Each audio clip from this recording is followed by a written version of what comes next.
All right. Breaking news. An unidentified object heading towards Earth was detected by Star Labs. Stay tuned for updates. Can anybody see this? Do we have a visual? I need an update.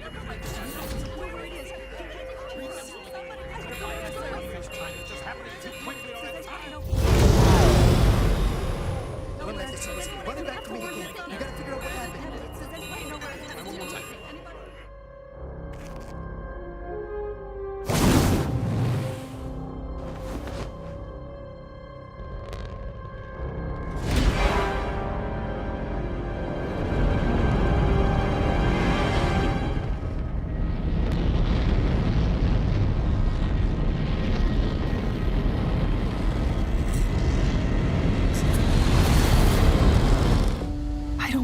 Feel different. He is different. He lifted a tractor with one finger, Martha. Whoever put him in that ship had no idea or care for how dangerous a world they were sending him to. Breaking news. An unidentified object heading towards Earth was detected by Star Labs. Look! Up in the sky! Why are you here? Why are you here, Kryptonian? Lois, and you are? I'm Clark Kent. This planet is protected, alien. It's ass-whooping time!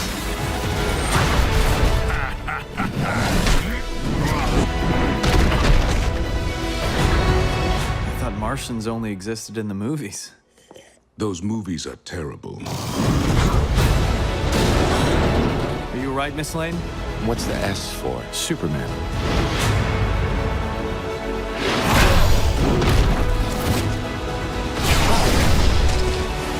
Those people are in grave danger. Let them go!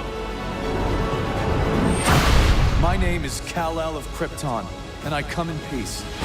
If they knew about you, maybe they'd see things differently. Or maybe the government will lock him up. Superman is trying to let the world know that by showing the good side of being an alien, that might change people's minds. So for Clark, it's an acceptance of his powers and his responsibility for the world to share that with everyone. This president knows a good investment when he sees it.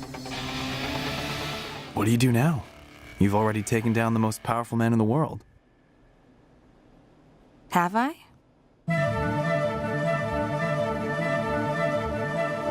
I hope fans see this as a new beginning. But I'm really excited to see not only the new look, but these sort of new performers that are taking on these voices for the first time. You'll read about it tomorrow on the Daily Planet. I love you. Bye. I can't say I'm trying to mimic or run from any of the guys before. I think inevitably just by being me, hopefully it'll be unique. Were you right, Miss Lane? As much of a responsibility as it is, it's so also fun to be able to play a character everybody knows. I love dipping into these worlds that are so established and so fully realized that we get to take it in new directions. I hope when people see the movie, they feel like we have done justice to Superman, that they feel like we've reintroduced him in a way that is faithful to what we know and what we love about the character. For goodness in it.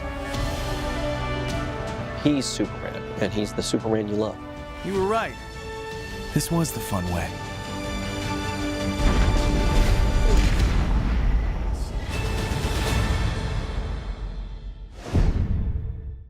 Welcome back, everyone. It's Charlie. This is going to be my new Superman movie trailer. That's right, we have a brand new Superman movie, just happens to be animated. I know we have DC Fandome coming up this weekend. People are hoping for some kind of Henry Cavill, Man of Steel, or hopefully new Superman live-action news in the DCEU, so we'll break it all down. If you're new to the channel, be sure to subscribe to get all the Easter eggs, and obviously all the movie trailers that they're going to be dropping this weekend, too.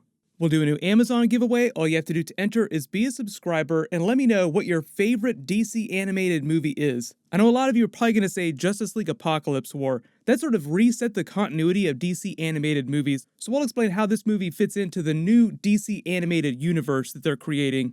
Just starting with the footage first, and I'll explain what's going on because they have some new voice actors playing the characters, like a new version of Superman, new version of Lois Lane. But this is just meant to hype up Lobo. Lobo is only one of the villains during this movie, so it sort of chronicles Superman rise. It's sort of like Superman Year 1, then him slowly meeting all the biggest characters and biggest villains from his comics. Like, eventually you see him meet Lex Luthor. What does the S stand for? I know a lot of people were curious about that, because you have the whole Henry Cavill Man of Steel Superman S stands for Hope that Zack Snyder created, but this just basically says it stands for Superman. That's what the S is for. But it is part of the canon that he doesn't start calling himself Superman until Lois Lane calls him Superman once he puts on the costume for the first time. So a lot of the footage in this gives off a very Smallville vibe where he's being Superman, doing Superman things, learning about his powers, like he learns how to fly, he goes to try and stop Lobo before he's actually taken the Superman name. A lot of you saw Lobo wearing the green ring and you're like, wait a minute, is Lobo wearing a Green Lantern ring? That's crazy. No, it's probably just green kryptonite rock, and he uses that when he's fighting Superman. Lobo is meant to be a really badass villain. He is super strong. He has his own power set without the need for a lot of enhancements because his main ability is just regenerating himself from a single drop of his own blood. There was a big joke about that during Young Justice Season 3 that I'll talk about in a second. But because Lobo is really street smart, so to speak, I mean, you're talking about the intergalactic space lanes, he would know how to fight Kryptonians, he would know that they're weak against kryptonite. As you've probably seen, the animation style is vastly different from the other DC Justice League animated movies like Justice League Apocalypse War. That's part of the big reboot of the DC animated universe. Although technically the ending of that movie implied that they're going to do a Rebirth storyline, there'll be like a Justice League Rebirth movie eventually. But as part of the whole reboot, they're just taking opportunities to try new animation styles, try new actors, so I don't know if they're going to do sequels to this movie, maybe if it's successful enough. You also probably noticed the animation style seems very similar to the classic Superman the Animated Series that Bruce Timm and his crew did after Batman the Animated Series. As the producers talk about the story, it gives off a very Superman American alien vibe, like what would it be like if Superman actually showed up on a real Earth? How would humanity treat him? How would he fit in? How would he win them over? Obviously he's Superman, so he does win them over through his actions.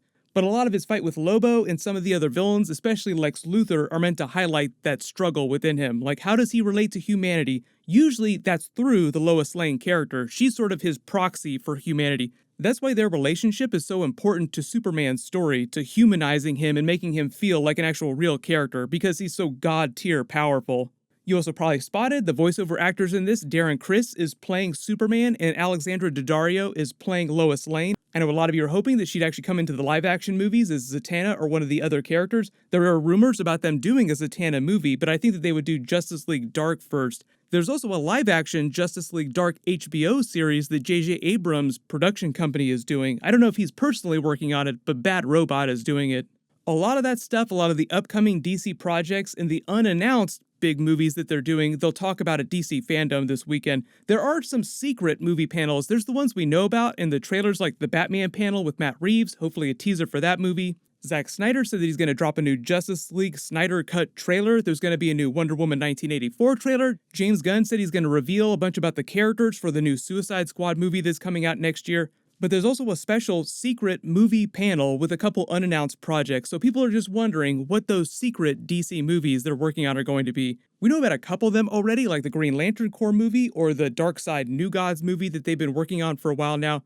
But also, big heads up, they're going to be screening the Superman Man of Tomorrow movie for free at DC Fandome. There's supposed to be a special area on their website called the quote-unquote screening room. They didn't say when that's going to happen, but sometime this weekend they will be screening the movie for free.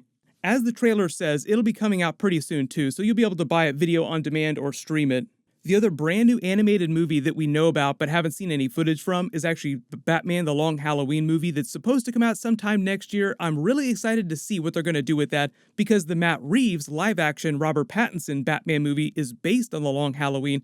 Everyone let me know in the comments, what are you most hyped up about this weekend for DC Fandome? And actually, big news, Jensen Ackles, who played Red Hood in the Batman Under the Red Hood movie, is going to be coming to The Boys Season 3 next year. Click here for that teaser and to learn about the character that he's playing. It's a big funny Marvel Avengers Easter egg. And click here for my video about the Batman 2021 movie and all the other big trailers that are going to be dropping this weekend. Thank you so much for watching. Everyone stay safe. I'll see you guys tonight.